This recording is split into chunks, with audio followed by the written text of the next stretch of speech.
الجحيم لمن يرى فأما من طغى وآثر الحياة الدنيا فإن الجحيم هي المأوى وأما من خاف مقام ربه ونهى النفس عن الهوى فإن الجنة هي المأوى. وقال عليه الصلاة والسلام: أنتم خلقتم للآخرة والدنيا خلقت لكم، فالكيس من دان نفسه وعمل لما بعد الموت. صدق الله مولانا العظيم وصدق رسوله النبي الأمي الكريم، ونحن على ذلك لمن الشاهدين والشاكرين، والحمد لله رب العالمين। সরকারপাড়া উত্তর ও দক্ষিণ অঞ্চলের যুবকবৃন্দের উদ্যোগে আয়োজিত 15তম ঐতিহাসিক ওয়াজ ও বরকতময় আজকের এই দোয়া মাহফিলের নেহায়েতি কাবিলে এহতেরাম সভাপতি, উপস্থিত স্টেজে উপবিষ্ট পাইকপাড়া জামে মসজিদের ইমাম, আমার স্নেহাস্পদ ছোট ভাই হযরত মাওলানা মুফতি হাদিয়াতুল্লাহ দামাত বারাকাতুহুম, আশুগঞ্জ কেন্দ্রীয় জামে মসজিদের ইমাম ও খতিব এবং বাজার মাদ্রাসার সম্মানিত মুহতামিম হযরত মাওলানা হাফেজ ইউসুফ দামাত বারাকাতুহুম, অত্র মাদ্রাসার প্রতিষ্ঠাতা মুহতামিম পরিচালক, আমাদের নেহায়েতি স্নেহাস্পদ এবং কাবিলে তারিফ আমাদের সন্তান তুল্য জনাব হাফেজ হযরত মাওলানা আবু বকর আমিন কাসেমি দামাত বারাকাতুহুম, উপস্থিত অত্র অঞ্চলের মুরব্বিয়ানে কেরাম, প্যান্ডেলের মধ্যে উপবিষ্ট সর্বস্তরের সর্বশ্রেণীর দিন দরদি মুসলমান ভাইয়েরা, আজিজ তালাবা এবং প্যান্ডেলের বাহিরে পর্দারত অবস্থায় যারা শুনছেন আমার মা ও বোনেরা, সর্বপ্রথম আমি আল্লাহ পাক রব্বুল আলামিনের দরবারে শুকরিয়া আদায় করতেছি যে আল্লাহ তাআলা অপ্রত্যাশিতভাবেই আপনাদের এই মুবারক মজলিসে আমাকে উপস্থিত হওয়ার তৌফিক দিয়েছেন। পূর্ব পরিকল্পনা ছাড়াই যে আল্লাহ আমাকে এই নিয়ামত দান করেছেন, আল্লাহর খাস বন্দাদের মজলিসে উপস্থিত হওয়ার যে তৌফিক দিয়েছেন, এই জন্যে আমি নিজে আল্লাহ পাক রব্বুল আলামিনের শুকরিয়া আদায় করতেছি, আলহামদুলিল্লাহ। আপনাদের খিদমতে আজকে জরুরি আলোচনার কথা ছিল আমার ছোট ভাই হযরত মাওলানা মুফতি নুসরাতুল্লাহর মাদ্রাসার এবং দ্বীনি জরুরতে সে পরশুদিন কাতার সফর করতে হয়েছে। আগামী 6 তারিখে সে ফিরে আসবে। দ্বীনের এই জরুরতে তার এই সফর হঠাৎ করেই হয়ে যাওয়ায় আমাকে আপনাদের সামনে উপস্থিত হওয়ার দরকার পড়ছে। স্বাভাবিকভাবে আমি আমার মেজাজ ওয়াজ করতে আমি আগ্রহী না, ওয়াজ শুনতে আগ্রহী। যারা ওয়াজ করতেছেন দ্বীনের লাইনে, ওনারা মেহনত করতেছেন, খিদমত করতেছেন। আল্লাহ পাক ওনাদের খিদমতের বদৌলতে মানুষ কতটুকুন উপকৃত হচ্ছে হেদায়েত কতটুকু পাইতেছে এটা একটা জরিপ এবং পরিসংখ্যানের বিষয় এটা। কিন্তু এতটুকুন তো উপকার হচ্ছে যে এই ওয়াজ মাহফিলগুলি যদি আঞ্জাম না দেওয়া হতো তাহলে অনেক ছেলে পেলে এই ওয়াজের পরিবর্তে গান বাদ্যের অনুষ্ঠান করত। এই গান বাদ্যের অনুষ্ঠান করে পুরা এলাকাকে আল্লাহর গজবে ডুবানোর চেয়ে দ্বীনের আলোচনা, কোরআনের আলোচনা, ঈমান ইয়াকিনের আলোচনার দ্বারাতে জাহান্নামমুখী একটা সম্প্রদায়কে জান্নাতের পথে নিয়ে আসা সম্ভব হচ্ছে। এই জন্যে আল্লাহ পাক রব্বুল আলামিন ইখলাসের সঙ্গে খালেস নিয়তে এই দ্বীনি মাহফিলগুলির সুফল ফলাফল যেন আরও ব্যাপক আকারে ছড়িয়ে পড়তে পারে, এই জন্যে বিদগ্ধ জনের উদ্যোগ গ্রহণ এবং আমাদের সহযোগিতা চালিয়ে যাওয়া দরকার। আল্লাহ পাক আমাদেরকে তৌফিক দান করুন। আমি কথা আরম্ভ করার আগে অত্র মাদ্রাসার মুহতামিম হযরত মাওলানা আবু বকর আমিন কাসেমি ওনাকে সামনে আসতে বলতেছি। মাটিত বইলেই তাওয়াজু না, অনেক সময় তাওয়াজুর সুরত অহংকারাই। একজন বড় আলেম পিছে বসে থাকলে তো সাধারণ মানুষের জন্য তখন ওয়াজ শোনাটা কঠিন হয়। এখানে বড় হুজুর যদি আয়সা নিচে বসে থাকতো তাহলে আমাদের মতো ব্যক্তিদের সূরা ফাতিহার মধ্যেই ব্যস্ত লাগতো। ইমাম সাহেবের পিছে দিয়া মুসল্লার মধ্যে মুক্তাদি দাঁড় করাইয়া দিলে মসজিদের সভাপতি সাহেবরে দাঁড় করাইয়া দেখেন না আলহামদুলিল্লাহর মধ্যে কয়টা ফেস লাগে। এই জন্যে আলেমদের সামনে আসা চাই। আমি আপনাদের সঙ্গে কিছু জরুরি কথা বলবো, ওয়াজ করব না। এই কথাগুলি আমি বলবো আমার নিজের ইসলাহের জন্যে, আমলের জন্যে। এই জন্যে প্রথমেই আমি অনুরোধ করব আজকের ইন্তেজামের সঙ্গে যে সমস্ত যুবক ভাইয়েরা জড়িত আছেন, যাদের প্যান্ডেলের বাইরে না থাকলে ইন্তেজামের সমস্যা হবে, এরা ব্যতীত প্রত্যেকেই অল্প সময়ে আপনারা প্যান্ডেলের ভিতরে বসার চেষ্টা করেন। প্যান্ডেলের ভিতরে যারা বসছো, ছোট বাচ্চা টাচ্চা সহ, এই মেয়া সবাই যারা বসছো, আমরা কিন্তু এখানে তাড়ানাড়া করার জন্য বসছি না, এখানে দ্বীনের একটা নিসবতে আসছি। এই জন্যে জরুরি কথা হবে, জরুরি কথাগুলি শুনতে হবে। সামনে তো তোমরা আমাদেরকে চালাইতে হবে।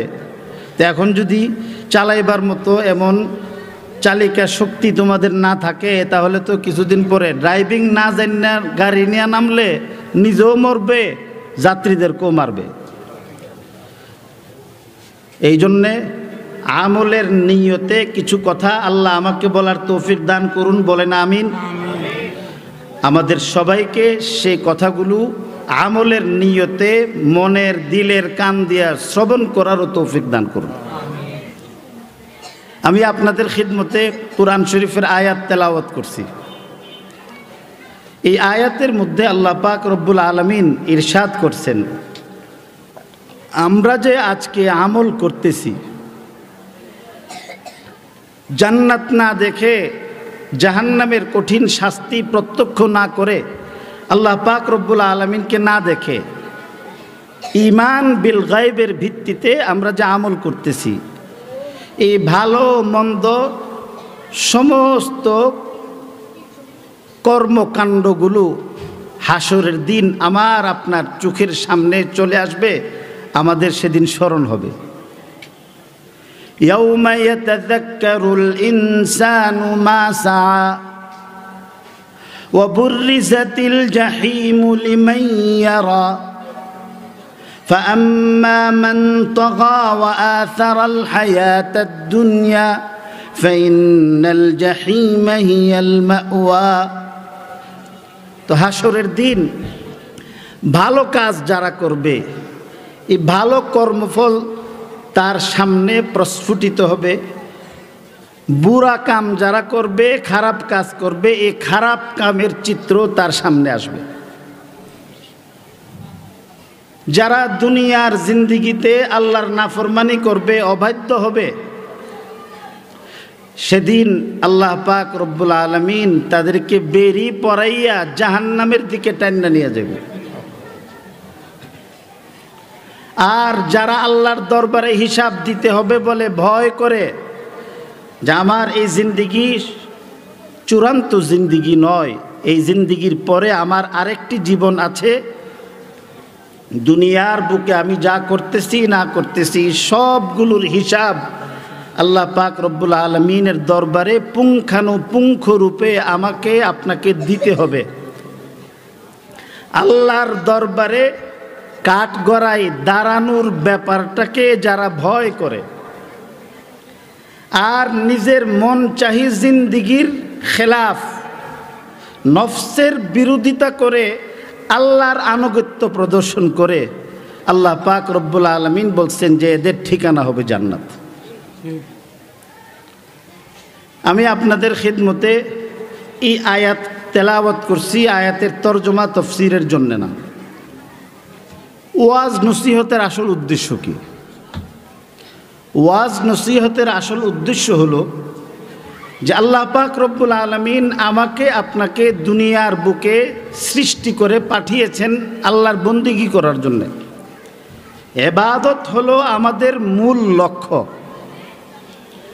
বন্দা হিসাবে বন্দেগী করা, গোলাম হিসাবে আল্লাহর গোলামি করা হলো আমার আপনার প্রধান দায়িত্ব।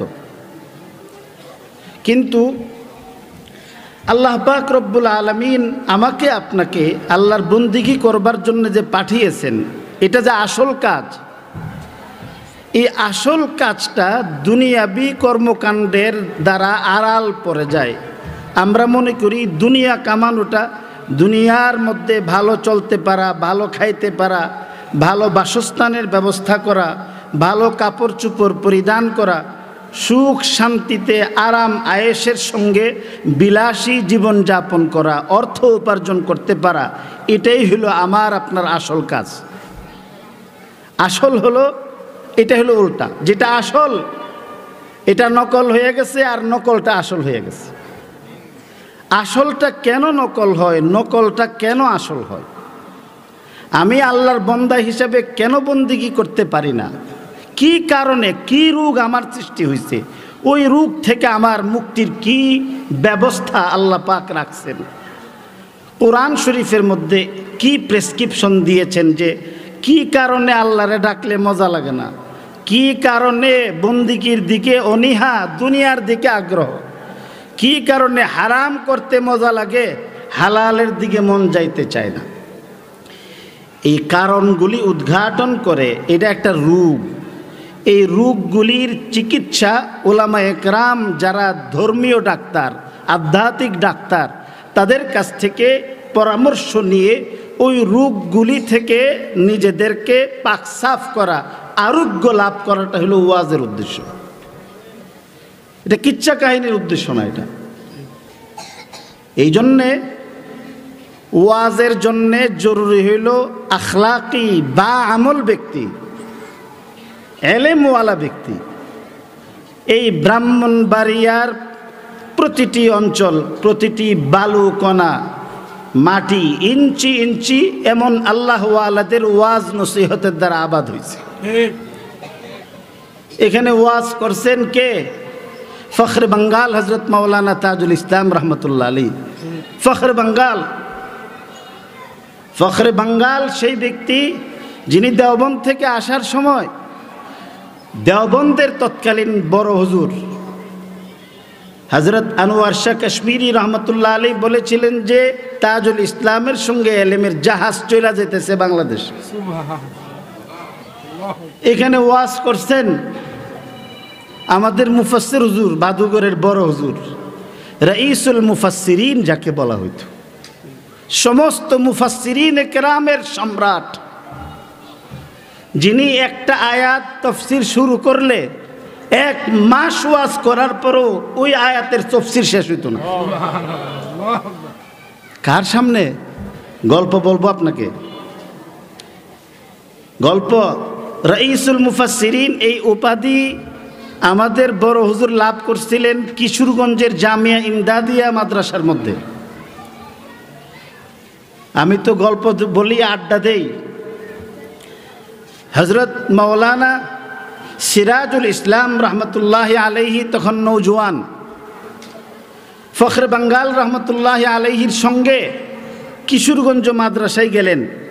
কিশোরগঞ্জ মাদ্রাসার যিনি বড় হুজুর ছিলেন মুহতামিম শেখুল হাদিস হযরত থানভী রহমতুল্লাহ আলাইহির আজাল্লে খলিফা হাকিমুল উম্মত মুজাদ্দিদি মিল্লাত হযরত মাওলানা আশরাফ আলী থানভী রহমতুল্লাহ আলাইহির জলিলুল কদর খলিফা ছিলেন, যাকে মুরিদ করার এজাজত দেওয়ার পাশাপাশি হযরত থানভী রহমতুল্লাহ আলাইহি ওয়াজ করারও এজাজত দিয়েছিলেন, ওয়াজ করারও এজাজত দিয়েছিলেন। উনি পাকিস্তান পার্লামেন্টের মেম্বার ছিলেন, MNA ছিলেন, ন্যাশনাল মেম্বার অব ন্যাশনাল অ্যাসেম্বলির উনি সদস্য ছিলেন। হযরত মাওলানা আতহার আলী রহমতুল্লাহ আলাইহির সময়ে ভারত, পাকিস্তান, বাংলাদেশের বড় বড় উলামায়ে কেরাম, ফখরে বাঙ্গালের মতো এমন বড় বড় আলেমরা সেখানের মধ্যে ওয়াজ করার জন্য আসতো। আধা ঘন্টা 20 মিনিট সময় দেওয়া হইতো। তো ফখরে বাঙ্গাল রহমতুল্লাহ আলাইকে 20 মিনিট বা আধা ঘন্টা সময়ের জন্যে বরাদ্দ করা হয়েছে। ফখরে বাঙ্গাল রহমতুল্লাহ আলাই তখন বললেন যে এই আধা ঘন্টা আমি বয়ান করব না, মাওলানা সিরাজুল ইসলাম সাহেবকে দেন। বড় হুজুরে কখন ঈশান নামাজের আজান থেকে, ঈশান নামাজের আজানের পরে জমাতের যে আধা ঘন্টা সময় আছে, এখানে 20 মিনিট বয়ান করার জন্যে আমাদের মুফাসসির হুজুরের নাম ঘোষণা করছে। মুফাসসির হুজুর রহমতুল্লাহ আলাইহি কুল ইন কুনতুম তুহিব্বুনাল্লাহ ফাত্তা, এরপরে ফজরের আজান দেওয়ার সময় হয়েছে, উলামা একরাম বলেন যে না, হুজুরের আরও বয়ান করতে হবে।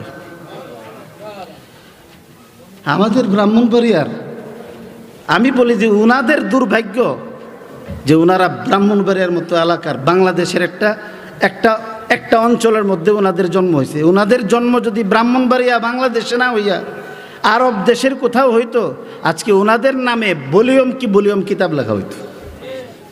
সারা পৃথিবীর মানুষ ওনাদের নামে আজকে মানুষ কুরবান হয়ে যেতেন। আল্লাহ এই পরিমাণ এলেম দিছে। ফজরের নামাজের পরে আবার বয়ান আরম্ভ করছে, 8:30 9টা বাজে, হুজুরের আয়াতের তর্জমা তাফসীর শেষ হয় না। যেখানে সারা পাক ভারত উপমহাদেশের উলামায়ে কেরাম আনছিল, যারে 20 মিনিট সময় দেওয়ার সুযোগ ছিল না, তিনি সারা রাত্র এবং সারা সকাল বয়ান করার পরে সমস্ত উলামায়ে কেরাম এক বাক্যে বলছেন যে এই সিরাজুল ইসলাম সাধারণ সিরাজুল ইসলাম নয়, উনি রাইসুল মুফাসসিরিন। এরা ওয়াজ করছে, ওয়াজ ওনাদের পক্ষে সাজে। আমি একটু আগে আসার সময় বলছি, হযরত মাওলানা আলী বশর রহমতুল্লাহ আলাইহির দৈহিত্র এখানে হাজির হয়েছে। হযরত মাওলানা আলী বশর রহমতুল্লাহ আলাইহিকে আমি দেখছি, আব্বাজির আমি দেখছি, আমি এখনও আলেমদেরকে এই আমল করতে দেখি নাই। আল্লাহর রসুল সাল্লাল্লাহু আলাইহি সাল্লামের রাত্র কিভাবে কাটতো? রসুল করিম সাল্লাল্লাহু আলাইহি সাল্লামের রাত কাটতো এভাবে যে একটু মিসওয়াক করে উজু করে শুয়ে যেতেন। কিছুক্ষণ পরে শরীরে আগুন লাগাই দিলে, বিপদ আসলে, শত্রু আক্রমণ করার আশঙ্কা থাকলে মানুষদের হন্তদন্ত হয়ে লাফায়া যে উঠে, ঠিক এইভাবে কিছুক্ষণ পরে আবার লাফায় উঠতেন, উঠে আবার মিসওয়াক করতেন, ওযু করতেন, নামাজে দাঁড়াতেন। কিছুক্ষণ নামাজ পড়ে আবার একটু শুইতেন, আবার একটু শুয়ে কিছুক্ষণ পরে আবার এভাবে লাফায় উঠতেন। সারা রাত্র ঘুমাইতেনও না, আবার সারা রাত্র সজাগও থাকতেন না। সারা রাত্র নাক ডেকে ঘুমানোও সোজা, সারা রাত্র সজাগ থাকাও সোজা। কিছু সময় ঘুমানো, আবার উঠে বন্দিগি করা, আবার কিছু সময় ঘুমানো, আবার অস্থির হয়ে জাহান্নামের ভয়ে জান্নাতের আগ্রহে উঠে মাবুদের দরবারে কান্নাকাটি করা, এটা চারটিখানি ব্যাপার না। বিকদরিল কাদ্দি তুকতাসাবুল মাআলি বিকদরিল কাদ্দি তুকতাসাবুল মাআলি فمن طلب العلا سهر الليالي فمن طلب العلا سهر الليالي تروم العزة ثم تنام ليلا تروم العزة ثم تنام ليلا يغوص البحر من طلب اللآلي يغوص البحر من طلب اللآلي রাত্রে নাক ডেকে ঘুমাইয়া জাহান্নামের আগুনের থেকে নাজাত পাওয়া সহজ না। আল্লাহর দরবারে নাজাত আশা করো, জান্নাতের নাজ নেয়ামত পাইতে চাও, আর রাতের বেলা স্রষ্টার দরবারে চোখের পানি ফেলতে চাও না, তাহলে তোমার মতো বড় পাগল দুনিয়ার বুকে কেউ নেই। কারণ যে ব্যক্তি মুক্তা আহরণ করতে চায় তাকে তো সমুদ্রের গভীর পানির মধ্যে ডুব দিতেই হয়। আমি দেখছি ওনাদেরকে এইভাবে। রসুল করিম সাল্লাল্লাহু আলাইহি সাল্লামের সুন্নতের পাক্কা অনুসারী ছিলেন। মুত্তাবিঈনের সুন্নত যারা, এরা আলোচনা করবেন, এরা বয়ান করবেন। এই জন্য আমি আরেকদিন বলছি, আব্বাজি বলতেন দুই শ্রেণীর মানুষ ওয়াজ করে। এক শ্রেণীর মানুষ হইল আল্লাহ আলা বুজুর্গ, বড় আলেম, আর এক শ্রেণীর মানুষ হইল বড় বেহায়া। বড় বেহায়া, এলেম কালাম কিচ্ছুই নাই, যা মনে আইছে করছে। আবার বড় বেহায়া কেন? মুখ দিয়ে আমলের কথা কইয়া যাইতেছে, নিজের মধ্যে কোনো আমল নাই। তার চেয়ে বড় বেহায়া আর কে হইতে পারে?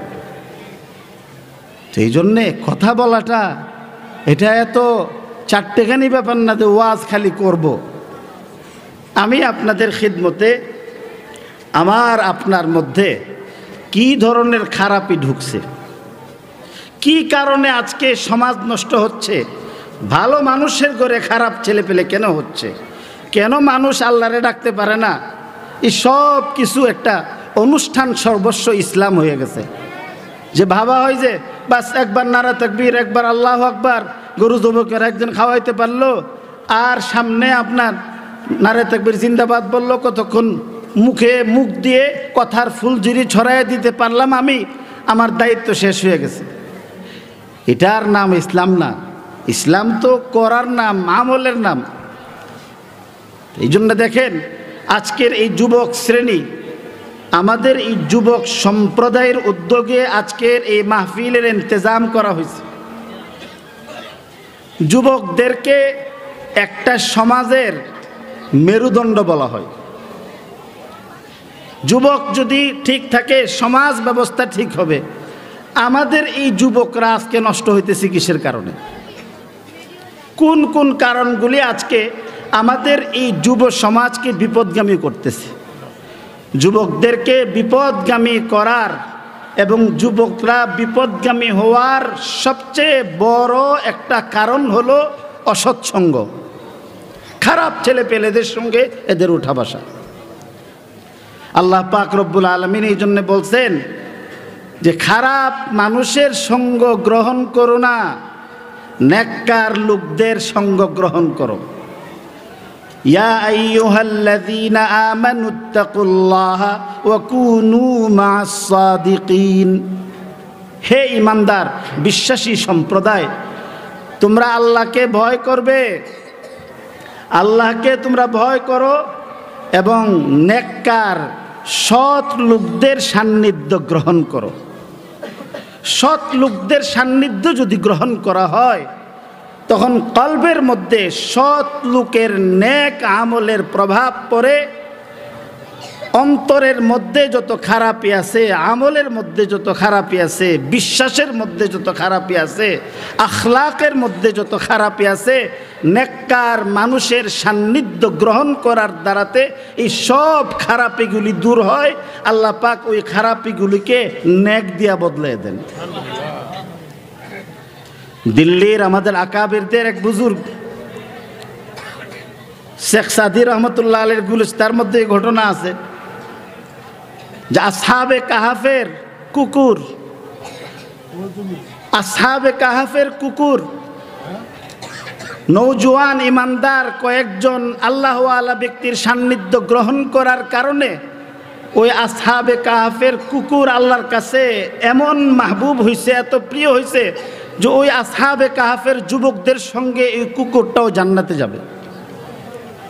পক্ষান্তরে হযরত নূহ আলাইহিস সালাতু ওয়াস সালামের ছেলে কেনান, সে অসৎ লোকদের সঙ্গ গ্রহণ করার কারণে হযরতে নূহ আলাইহিস সালাতু ওয়াস সালামের খানদান নবীর সন্তান হওয়ার পরও সে জাহান্নামী হবে।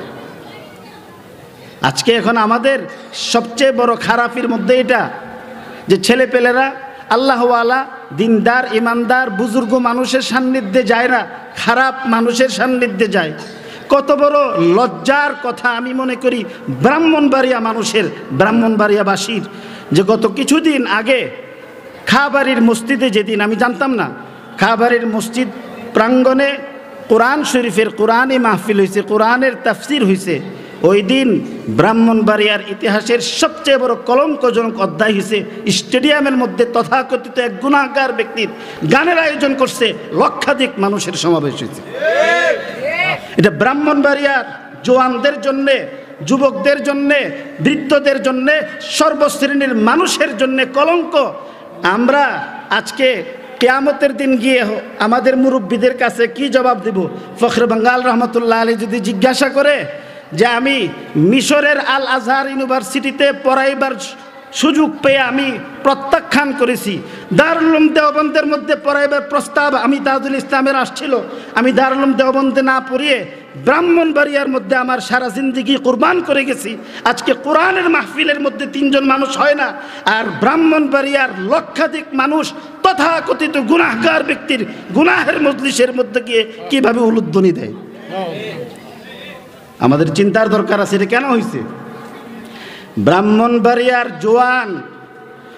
জোয়ান ছেলে আজকে যারা মুরব্বী হয়েছে, তোমাদের বাপ দাদারা দুনিয়াদারি করছে, কিন্তু কোরআনের আওয়াজ আসলে, কোরআনের বিরুদ্ধে যদি কোনো আক্রমণ আসছে, মাদ্রাসার ছাত্র শিক্ষকদের আগে ব্রাহ্মণবাড়িয়ার সাধারণ মানুষ গর্জে উঠছে। এনজিও বিরোধী আন্দোলনের মধ্যে এনজিওদেরকে জুতা পেটা, লাকড়ি পেটা এবং এদেরকে যে ব্রাহ্মণবাড়িয়ার থেকে যে বিতাড়িত করেছিল, কয়টা মাদ্রাসার ছাত্র ছিল আর এলাকাবাসী কয়জন ছিল? আজকে এটা কেন হয়েছে? ব্রাহ্মণবাড়িয়া সারা বাংলাদেশের ইমান আমালের একটা সূতিকাগার, একটা কেন্দ্র। এনজিওরা সারা দেশের মধ্যে এটা ছড়াইছে যে ব্রাহ্মণবাড়িয়া থেকে ইসলামী আন্দোলনের শুরু হয়। ব্রাহ্মণবাড়িয়ার মানুষ গর্জে উঠলে, ব্রাহ্মণবাড়িয়া মানুষের গর্জনের সামনে ইতিপূর্বে কোনো বাতিল টিকতে পারে না, সামনেও পারবে না। এটাকে চিন্তা করে এখন সব দুশ্মনরা এই ব্রাহ্মণবাড়িয়াটাকে টার্গেট করছে, ব্রাহ্মণবাড়িয়াটাকে টার্গেট করছে। জওয়ানদের কাছে আমি বলতেছি, আর না হয় কোরআনের মাহফিলের মধ্যে শুধু এলাকার কিছু কুরবান, আরে এই লোকগুলি যদি আজকে না থাকতো, ব্রাহ্মণবাড়িয়া আবার আরেকটা তিতাস নদী হইতো, আল্লাহর গজব নাজিল হইতো। এরা গানের আয়োজন করে যে কাজ করছে, আল্লাহর নারাজির মধ্যে যে ঢেউ জাগাইছিল, এই কিছু লোক যদি কোরআন শরীফের এই ইন্তজাম না করতো, কোরআনের তেলাওয়াত যদি না করতো, আল্লাহর গজব ধরতো। এটা কেন হয়েছে? এটা এই জন্যই হয়েছে যে আজকে আমাদের মুরব্বীরা, আমাদের বাপারা, আমাদের চাচারা, এরা দুনিয়ার চলতে ফিরতে দুনিয়াদারি করছেন, কিন্তু ধর্মের ক্ষেত্রে ব্রাহ্মণবাড়িয়ার আবাল বৃদ্ধ বনিতা উলামায়ে কেরামের বাইরে যায় নাই, কোরআন সুন্নাহর বাহিরে কখনো যায় নাই। সারা বাংলাদেশের সমস্ত মাদ্রাসাগুলির মা হইল আমাদের জামিয়া ইউনুসিয়া। কেমনে হয়েছে? ব্রাহ্মণবাড়িয়ার জোয়ানদের খেদমতে আরজ করবো এই জন্যে যে আমাদের এই ইমানি স্পৃহা নষ্ট হওয়ার বড় কারণ হইল যে আমরা আজকে খারাপ লোকদের সঙ্গ গ্রহণ করা আরম্ভ করছি। এই জন্যে ওলামায়ে কেরামের সঙ্গ গ্রহণ করুন। আমরা ছোটো থাকতে তালিমুল মুতাল্লিম পড়ছি। তালিমুল মুতাল্লিমের মধ্যে একটা শের লেখছে 93 থেকে 96 মানে 90 ঊর্ধ্ব প্রজাতি আছে আমাদের দেশে সাপ। এই সাপগুলির মধ্যে 5-6টা প্রজাতি আছে যেগুলি বিষাক্ত, বেশিরভাগই নির্বিষ। কিছু সাপ আছে এমন যে সাপগুলো কামড় দিলে 40 থেকে 50 সেকেন্ডের মধ্যে মানুষ ঢলে পড়ে। কিছু সাপ এমন আছে যে একবার ছোবল দিলে তার যে পরিমাণ বিষ বের হয় 40টা মানুষ মৃত্যুবরণ করার জন্য যথেষ্ট।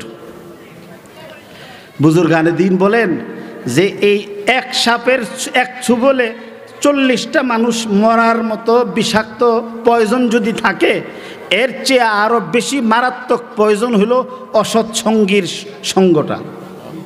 এটা খারাপ বন্ধু। বলছেন যে ইয়ারে বদ বত্তর বওদ আজমারে বদ, ইয়ারে বদ বত্তর বওদ আজমারে বদ, হক যাতে পাকে আল্লাহু সমদ। ইয়ারে বদ বত্তর বওদ আজমারে বদ, হক যাতে পাকে আল্লাহু সমদ। यारे बद आरत तुरासूये जहीम, यारे बद आरत तुरासूये जहीम, यारे नेकू गिरे ताया बिनाईम, यारे नेकू गिरे ताया बिनाईम। কয়েকটা বিষাক্ত সর্প এতটা ক্ষতিকর, প্রাণ বিনাশী হতে পারে না। অসৎ বন্ধু তোমার আমার আখেরাত, তোমার আমার জীবন বরবাদ করার জন্যে যতটা ক্ষতিকর হইতে পারে। কারণ সাপে কামড় দিলে তোমার জীবন শেষ হইব, আখেরাত শেষ হবে না। হাদিসে আছে সর্প দংশনে কোনো ব্যক্তি মারা গেলে আল্লাহ তারে শাহাদাতের মর্যাদা দেন। আল্লাযীগু শহীদ, আল গরীকু শহীদ, আল হারিকু শহীদ, আল মাবতুনু শহীদ। সাপের কামড়ে মারা গেলে আরো সহজ আল্লাহ জান্নাত দিবে, বিনা হিসেবে শহীদের মর্যাদা নিয়ে বেহেশতে হবে। কিন্তু অসৎ বন্ধু যদি তোমাকে ছোবল দিয়ে দিতে পারে, বাবারে দুনিয়ার কোনো ওষুধ তোমাকে বাঁচাইতে পারবে না। কারণ ইয়ারে বদ আরাত তুরাসুয়ে জাহিম, यारे बद आरत तुरासूये जहीम, यारे नेकू गिरे ताया बिनाईम, यारे नेकू गिरे ताया बिनाईम। অসৎ বন্ধু তোমাকে ফুসলাইয়া আদর করে তোমাকে জাহান্নামে ঢুকাইয়া দিব। আর নেককার বন্ধু যদি তোমার অন্তরঙ্গ বন্ধু হয়, তোমারে বুঝাইতে বুঝাইতে জাহান্নামের প্রান্ত থেকে উদ্ধার করে জান্নাতের মধ্যে পৌঁছাই দেবে। এই জন্যে এখন আমার প্রথম কথা হলো, যুবকদের উদ্যোগে যেহেতু আয়োজিত এই অনুষ্ঠান, তোমাদের কাছে আমার 2 হাত অনুরোধ থাকবে। মাদ্রাসার ছাত্র, স্কুল কলেজের ছাত্র, স্কুল কলেজের বাহিরে কর্মজীবী জোয়ান বৃন্দ, সকলের কাছে অনুরোধ থাকবে, নামাজি ব্যক্তি, হালালখুর ব্যক্তি, সৎ লোক ব্যক্তি, যে মা বাপের অনুগত ফরমাবরদার, এদের সঙ্গে তুমি যাও, আল্লাহ তোমাকে জান্নাতি পুরুষ বানিয়ে দিব। আল্লাহ তোমাকে হাসরের দিন আল্লাহর আরশের ছায়া ব্যতীত যাদের আর কোনো ছায়ার ব্যবস্থা থাকবে না, হাসরের দিন আল্লাহ আরশে আজিমের নিচে তোমার ছায়ার ইন্তজাম করে দিবেন। আমাদের সমাজে বড় আরেকটা রোগ হলো ফজরের নামাজের মধ্যে অনুপস্থিত থাকা। 5 ওয়াক্তের নামাজ ঠিক আছে, যারা 5 ওয়াক্তের নামাজ পড়ে এরাও ফজরের নামাজ কাজা করে। যদি জিজ্ঞাসা করা হয় দেখবেন যে অধিকাংশ মানুষের যে হুজুর ফজরের নামাজ পড়তে পারি না। ফজরের নামাজ যেন আমি আপনি না পড়তে পারি, এই জন্যে ইহুদি খ্রিস্টানদের বিরাট বড় আয়োজন আছে। আল্লাহ রসুল সাল্লাল্লাহু আলাইহি সাল্লাম এই জন্যই বলছেন, যারা নাউমুস সুবহাতি ইয়ানকুসুর রিজক, সকাল বেলায় ঘুমিয়ে থাকা, প্রভাত নিদ্রা মানুষকে অভাবী বানায় দেয়, রিজিক কমায় দেয়। ফজরের নামাজ কাজা করার পরে হাজার হাজার কোটি টাকা কামাইতে পারবে, তার হাই হাই জিন্দিগিতে শেষ হবে না। আল্লাহ সত্য, আল্লাহ রসুল সত্য, আল্লাহ রসুলের কথা সত্য, এটাও সত্য। এক লোক 1000 কোটি টাকা কামাইছে, 1000 কোটি এবং 1 টাকা যদি তার ঋণ থাকে, তাহলে তো সে ফকির হই। 1000 কোটি টাকা কামাইব, 10,000 কোটি টাকার পেরেশানি আল্লাহ তারা দিয়ে দিব। হাজার হাজার কোটি টাকা কামাইছে, ছেলেটারে আল্লাহ তার অবাধ্য বানাই দিছে, মেয়েটারে আল্লাহ অবাধ্য বানাই দিছে, বউরে আল্লাহ অবাধ্য বানাই দিছে, অফিসের লোকজন অবাধ্য হয়ে গেছে। মানুষ সামনে আসলে কুত্তারে যেমন ভয় করে, হেরেও ভয় করবে, আড়ালে গেলে তার জন্য অভিশাপ দিবে। তো এই টাকা দিয়ে কী করবেন? মারা যাওয়ার পরে লাশ লইয়া ঘুরবেন। কোনো এলাকার গুরুস্থানবাসী তার লাশ দাফন করার জন্য দিত না। ব্রাহ্মণবাড়িও এমন ঘটনা ঘটছে।